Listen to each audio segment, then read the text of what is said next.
हाँ, लव जिहाद के खिलाफ मैं पिछले ये 10 होता क्या वर्षों है से ये बोल लव रहा जिहाद, ये हूँ। बता दीजिए। देखिए, लव जिहाद इस देश के खिलाफ, इस देश की संस्कृति के खिलाफ एक अंतर्राष्ट्रीय साजिश है।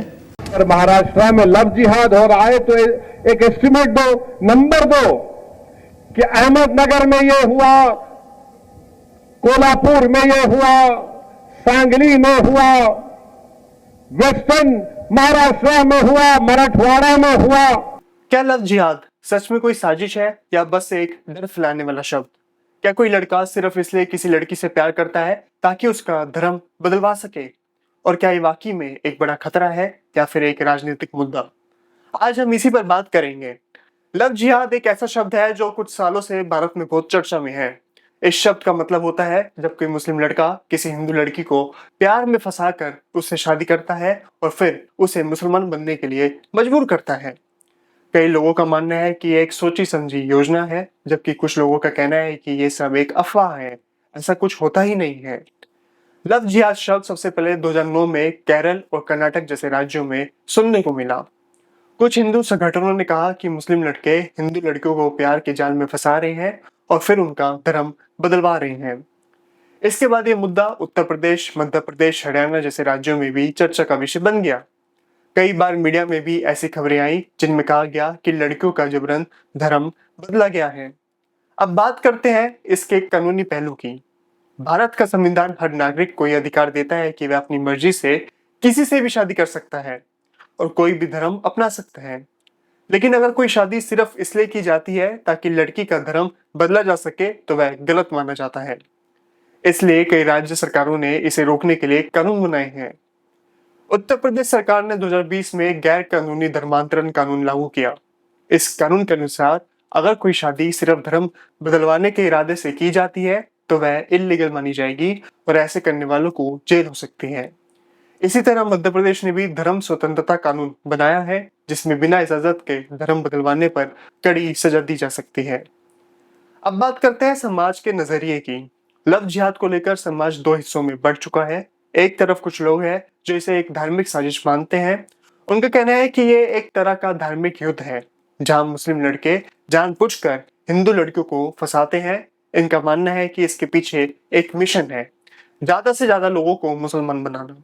दूसरी तरफ कुछ लोग इसे एक झूठा प्रचार यानी कि फॉल्स प्रोपेगेंडा मानते हैं। उनका कहना है कि हर अंतर धार्मिक शादी को लव जिहाद कहना बिल्कुल गलत है। अगर कोई लड़का और लड़की अपनी मर्जी से शादी करते हैं तो इसमें किसी को दिक्कत नहीं होनी चाहिए, चाहे उनका धर्म कुछ भी हो। उनका ये भी कहना है कि मीडिया और कुछ नेता इस मुद्दे को बढ़ा चढ़ाकर दिखाते हैं ताकि लोगों में डर और नफरत फैल सके। इस मुद्दे में मीडिया और राजनीति की भूमिका भी काफी बड़ी रही है। कई न्यूज चैनल्स ने इसे बहुत ज्यादा दिखाया है और हर छोटी छोटी घटना को लव जिहाद का नाम दे दिया है। कई बार तो बिना जांच के ही किसी लड़के को आरोपी बना दिया जाता है। वहीं कुछ राजनेता भी चुनाव के समय इस मुद्दे को उठाते हैं ताकि लोगों को धर्म के नाम पर बांटा जा सके और वोट मिल सके। अब बात करते हैं अदालतों की राय की। कई मामलों में कोर्ट ने कहा है कि अगर दो बालिग 18 साल से ऊपर लोग अपनी मर्जी से शादी करना चाहते हैं तो इसमें किसी को दखल देने का हक नहीं है। जैसे कि सुप्रीम कोर्ट ने हादिया केस में कहा था कि लड़की बालिग है और वह किससे शादी करना चाहती है यह उसका अधिकार है। वहीं कुछ मामलों में कोर्ट ने कहा है कि यदि शादी के लिए धर्म बदला जा रहा है और वो भी दबाव में तो वह गलत है। कुछ मामले तो बहुत चर्चा में रहे हैं, जैसे केरल का हादिया केस, जिसमें लड़की ने इस्लाम कबूल कर एक मुस्लिम लड़के से शादी की थी। उसके पिता ने आरोप लगाया था कि लड़की को बहकाया गया है, पर सुप्रीम कोर्ट ने कहा कि लड़की बालिग है और उसने अपनी मर्जी से शादी की है, इसलिए किसी को आपत्ति नहीं होनी चाहिए। अब सवाल उठता है कि क्या हर वो शादी जिसमें एक मुस्लिम लड़का और एक हिंदू लड़की हो उसे लव जिहाद कहा जा सकता है? इसका जवाब है नहीं। भारत में हर दिन कई लड़के लड़कियां अलग अलग धर्म से होते हुए भी एक दूसरे से प्यार करते हैं और शादी करते हैं। सभी रिश्तों को लव जिहाद कहना गलत है। अगर किसी रिश्ते में धोखा या जबरदस्ती है तो वैसे भी अपराध है, चाहे कोई भी धर्म हो। असल परेशानी तब शुरू होती है जब माता पिता या समाज किसी अंतर धार्मिक शादी को पसंद नहीं करते, वह लड़के या लड़की के खिलाफ शिकायत करते हैं और इसे लव जिहाद कह देते हैं। कई बार ऐसा होता है कि लड़की ने अपनी मर्जी से शादी की होती है, लेकिन बाद में डर के कारण वो बयान बदल देती है। तो सवाल ये उठता है कि इसका हल क्या है? सबसे पहले जरूरत है कि लोगों को जागरूक किया जाए, उन्हें समझाया जाए कि प्यार करना और शादी करना हर व्यक्ति का पर्सनल हक है, लेकिन इसके लिए सही जानकारी और सोच होना उतना ही जरूरी है। खैर, आपको क्या लगता है कि हर अंतरधार्मिक शादी को लव जिहाद कहना सही है? आपको क्या लगता है कि सुप्रीम कोर्ट और हाई कोर्ट को थोड़ा और विजिलेंट बनना चाहिए इन मुद्दों को सुलझाने के लिए? हाँ, लव जिहाद के खिलाफ मैं पिछले ये 10 होता क्या वर्षों है से ये बोल लव रहा जिहाद, हूँ। ये बता दीजिए। देखिए, लव जिहाद इस देश के खिलाफ, इस देश की संस्कृति के खिलाफ एक अंतर्राष्ट्रीय साजिश है, और उस साजिश को केवल मैं नहीं बोल रहा हूँ। उत्तर प्रदेश हाई कोर्ट ने 2006 में उत्तर प्रदेश की सरकार को एक निर्देश जारी किया था कि उत्तर प्रदेश के अंदर बड़ी तेजी के साथ हिंदू बालिकाओं का अपहरण क्यों हो रहा है। ये केवल उत्तर प्रदेश तक सीमित नहीं था। 2009 में केरल हाई कोर्ट ने भी इस संबंध में वहाँ की सरकार को एक निर्देश जारी किया कि 4 वर्ष में 5000 से हिंदू बालिकाओं का अपहरण होना, आखिर ये सब क्या है। कर्नाटक हाई कोर्ट ने इस संबंध में आदेश जारी किया था कि आखिर इसकी सीआईडी जांच क्यों नहीं करा दी जाती है कि अचानक हिंदू बालिकाएं क्यों उनका अपहरण हो जा रहा है, कहाँ गायब हो जा रही हैं।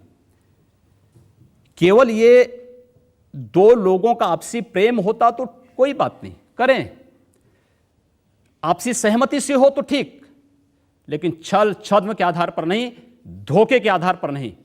जो रांची में हुआ, जो मेरठ में हुआ, जो हरियाणा में हुआ, अगर इस प्रकार की किसी भी दुष्प्रवृत्ति को जिहाद के नाम पर हिंदुस्तान में थोपने का प्रयास होगा तो हम उसे किसी भी स्थिति में स्वीकार नहीं करेंगे।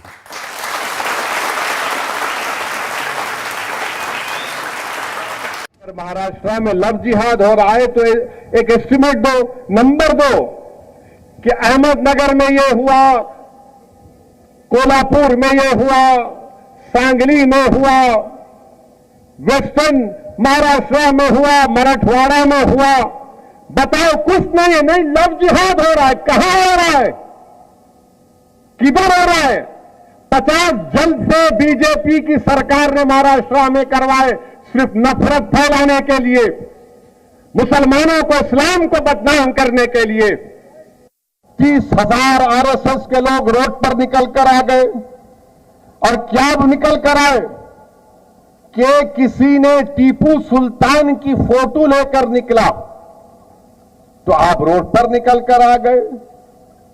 मैं नरेंद्र मोदी देश के प्रधानमंत्री, वजीर आजम से और बीजेपी आरएसएस से पूछना चाहता हूं, जब आपने अनलॉफुल एक्टिविटीज प्रिवेंशन एक्ट में उसके फर्स्ट शेड्यूल में आपने 44 ऑर्गेनाइजेशन को कहा कि बैन है, तो आप एक लिस्ट बना दो कि नाम टीपू रखे तो बैन। आपकी क्या राय है इस बारे में, हमें कमेंट डाउन करके जरूर बताएं। मिलते हैं आपसे अगली वीडियो में कुछ और कानूनी जानकारी के साथ।